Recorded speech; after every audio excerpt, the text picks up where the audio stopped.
Problem number 15, we have a graph of f prime. We don't have a formula like we did in the previous example. So we're told that f is a function and its continuous derivative is right here.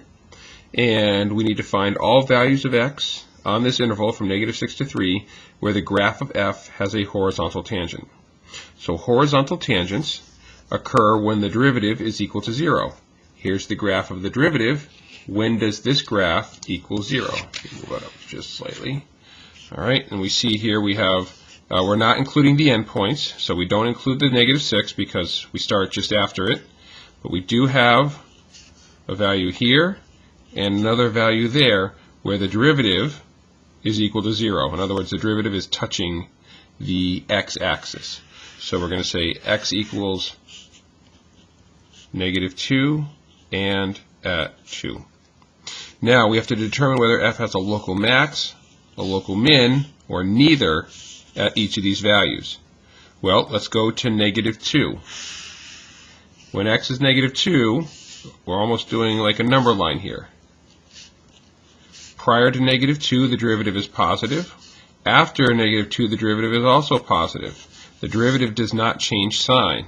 So -2, while it is a critical number, is neither a relative max nor a relative min. All right. So at x equals -2, it is neither a local max nor a local min, because f prime does not change sign. Now we go to at x equals 2. At x equals 2, the derivative is positive prior to x equals 2 and negative after x equals 2. The derivative is changing from positive to negative, which means our function is increasing and then decreasing, which means that we have ourselves a relative max right there.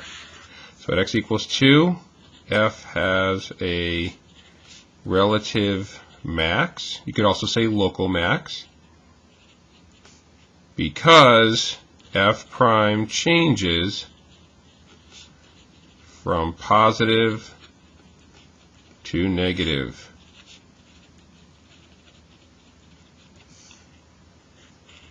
With part B, we're asked to find all values of x on this interval in which the graph of f has a point of inflection.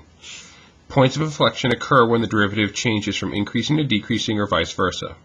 Another way of looking at that is points of inflection occur where the first derivative has a relative max or a relative min.